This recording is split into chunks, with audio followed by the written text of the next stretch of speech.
again mga kaagridora, nandito na tayo sa ating balinghuyan. Ngayong araw na ito ay kailangan na nating mabunot ang ating balinghoy na hindi talaga mabunot-bunot ng og lamang. Di ba ga? Okay, dali kayo. Atin ang bubunutin ito. So uli, kailangan uli natin ng tamang posture sa pag-uga-uga nito ng ating mga balinghoy na ito. Okay, sa tamang paghugot ng mga balinghoy na ito kailangan natin ng malakas na puwersa. My God! Okay, one, two, ayaw talaga. Dahil ayaw nitong mahugot dun muna tayo sa may puno. Pero kailangan uli ng tama lang ang ating mga posture dito sa pagbunot at baka tayo ay naman ay mabalian, di ba ga?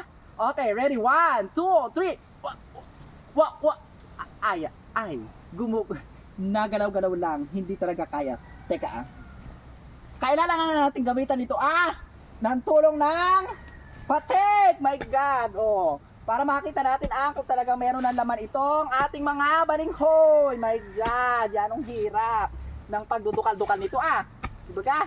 Teka, kailangan ay tama ang ating pagdudukal-dukal, baka tamaan naman ang laman.